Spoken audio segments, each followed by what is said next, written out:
I keep trying to get this baby to eat, but he won't wake up. Okay, so I'm going to talk about my labor and delivery story with my little baby, my little boy. This is my second pregnancy. Well, it was my second pregnancy, so it's my second time delivering, and it was quite an experience. So, once I had realized that I had contractions, I definitely didn't come to the hospital. Probably where I messed up. Not really, but kind of. So, I realized that I was in pain. April 16th, I actually went to see my midwife. Now, my son's due date is actually Sunday, the 21st. So I was hoping that he would stay in until today at least. But he had other plans. So on April 16th, we went to the doctor, and my midwife told me that my cervix was closed or whatever. And she said that he was not trying to come out. So I trusted her word. No, I'm just kidding.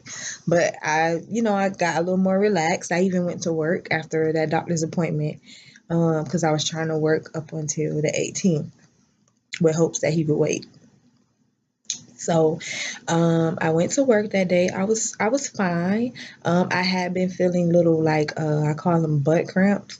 Like what I feel when my menstrual's coming on. I had been feeling that since the weekend. So I did tell her about that, but she still was like, "Oh, the fluid and that feeling it's not you're not going into labor." So I just kind of pushed it in the back of my mind, and I told myself, I will wait, even though I had people betting at work that I was going to have my baby um, on Tuesday, Wednesday, or Thursday. So, so I got home. I was fine still. Then around 6 o'clock, I started feeling like a little pain. 6 o'clock in the evening, and I thought maybe I was just having a stomach ache because I was feeling nauseous too. Um, so yeah, eventually I realized that it probably wasn't just a stomach ache because I did have a stomach virus with him. So I realized it wasn't something that I ate because it was happening. It wasn't consistent. It was like not non-stop, but it was like contractions. Like it was coming and going and coming and going. So every 20 to 30 minutes. At first it was like every hour, then it started being every 20 to 30 minutes. So the whole entire night I'm uncomfortable. I'm face down in the pillow, butt up in the air. That was the only way I could sleep. When I laid down or anything else, it was like I felt them way too bad. So I got my baby girl and my man sleeping in the bed, and I'm just up. I kept going in the shower, taking really, really, really hot, steaming, boiling showers because that's what I do when I'm cramping. So that felt really good. I used the bathroom because, like I said, I still was trying to tell myself that I was going to be able to go to work, and it was just a stomach ache because I was still nauseous. The only thing that was stopping me from throwing up sometimes was the water. So um, eventually, like a whole 12 hours passed by because it was now 6 o'clock in the morning. Aside from that, 6 o'clock in the evening when it started, and I was still feeling it, but I was like, you know what? I'm gonna get up, go take a hot shower, and I'm gonna lay down for 30 minutes. And then if I'm still feeling it, which I know I would because it hadn't went away, I was like, well, we're gonna go to the hospital. I'm not going to work. There's no way I can go to work like this. They'll be rushing me to the hospital. So I went, took my shower, laid down for an hour, and then I was like, yeah, I gotta go. And then he realized it too. He's like, yeah, because we both were like, well, she said, she said you were good, so you good. So I ended up slowly preparing myself. Like I was in pain. I couldn't get my daughter ready. He had to do all of that, fix her bag, do this. The little questions I was being asked was like, I was in so much pain. I didn't want to be asked any questions, like not from anybody, my man, the doctor, the nurse, whoever. So I was literally like, I couldn't move. Like I couldn't take 2 or 3 steps without stopping, holding on to something, clenching on to something and bending over. Like I literally had to, same positions that got me in this predicament are the same positions that helped me through them. Um, but yes, I was literally not feeling it. It was painful, but it wasn't as bad as I thought. I literally made it without. It probably wasn't the safest thing to do because, like I said, I was kind of in denial. I didn't want it to be that yet because I wanted to go to work. Um, but how selfish of me, and this baby's ready to come. So, baby's gonna do what a baby's gotta do. So we dropped my daughter off to daycare, and now it's like after 9. I've already thrown up twice yellow fluid at the house. I threw up like, and I'm like, I was scared because I'm like, well, something wrong with the baby.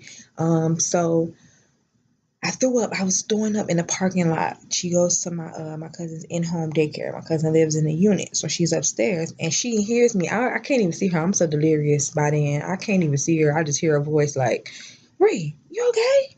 I hear you all the way up here." And I was like literally like throwing up all of my guts all on the ground while he was taking the baby upstairs, our daughter. So then we finally went to the hospital. I'm telling you, like, I was out of it. Like, I was like, he didn't park like right close to the entrance where I could just walk straight in. We kind of had to walk around because he didn't realize that that was like the emergency room part where like only the workers could go through.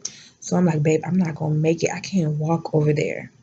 So I'm like, you're gonna have to pick me up or something. But there was this guy outside, I think he was doing maintenance. He got his cart and he let me sit in it. I mean, it had like a big hole in the middle. I didn't even care. I was just like, yes, thank you. So I'm like, I had my big pillow in my lap. I'm like, so he's taking me inside. They realize that I'm pregnant. They're like, what's wrong? I really didn't want to say what's wrong. I just want them to look and know my contraction. So I sat down because by then they were closer and they were getting bad. So I sat down, wheelchair. They took me right to the labor and delivery part. So they kind of told them what happened, and of course, a few nurses came in. At the time, it was aggravating because I was in pain, but I know they had to ask me questions and all this other stuff. So whatever. So I was sitting um, in pain, and it was the same chair that I had seen another girl sit in when I had my daughter at the same hospital, obviously. And I was getting induced with her, so I didn't feel these type of labor pains really because I got an epidural as well. So I was sitting in the same seat that I watched somebody else sit in, like almost 2 years ago, and she was in pain, getting ready to deliver her baby, having contractions. So it was my turn now. So it made it even worse because I was thinking about her pain. But then I went in the room, still having long contractions. Like everybody looking at me like they like, damn, she having contractions. So finally, the lady was getting ready to check me in a gush of water. Mind you, I've been seeing little fluid come out me since Saturday, and this time I knew for sure. Oh yeah, my water was breaking. Gush of water. I feel it. I didn't hear it, but I definitely that's what I felt like it sounded like. Just comes out of my vagina, and before you know it, she's in there. She's like, "Oh yeah, she's ready. She's ready." I was so damn happy because I was ready to stop the pain. So, and I was amped because I'm like, I did this with no epidural, so it was like, oh, I was so high, I was so delirious, but I was hurting, but I was happy. I was getting ready to have my baby, and I actually did it naturally the way I really wanted to do it in the first place, the first time. So I went in. My midwife wasn't there. There was this other doctor. He was about to do my delivery, and I don't know. I had this thing about male doctors. So in my vagina. Yeah. Then a familiar face from my same doctor's office. She came as backup because my doctor hadn't even thought that I was dilating the day before I actually started to. So so she came in. I saw her at a couple of checkups before. So I was so happy. She came in and she made sure everything was good. She jumped right in and got right to work with the baby. And my boyfriend was right there making sure I was calm and I was doing everything right because he knew that I didn't want to get stitched up again and go through all that stuff I went through my last time during my postpartum weeks and after. So that was amazing. Like this birth was like so amazing. It didn't even take long. I was literally at the hospital for 25 minutes before I was like directly sent into the room to like just go, which meant that I thugged it at home with my contractions, and I was proud of myself, even though that's not the safest thing to do because what if something's wrong with the baby? So I didn't purposely do that, but I was very proud of myself, and everything was fine. Everything went good, and my baby boy came out with maybe about 4 or 5 pushes. It may have took 10 minutes or less, probably. I think less than that to get him out, and I'm so proud of myself. Like that pain was very unbearable, but still bearable all in one. Like, I wish I could have recorded it. I planned on recording it, but it was unexpected. I was actually supposed to go to work that day. So forgive me, I didn't, but I did want to make a whole video on it, but I at least wanted you guys to see us in here. We're gonna leave in a couple of hours, but my baby boy Zylan is here. So now I'm a mother of two, one boy, one girl, and I'm excited. And I would just want to end this by saying, if you don't have to get an epidural, don't do it. Cause trust me, I feel amazing right now. I didn't feel like this after I had my daughter. Only thing that made it amazing was looking at her. But thank you for watching this video. Click thumbs up, like it, and subscribe. Say bye, Zai.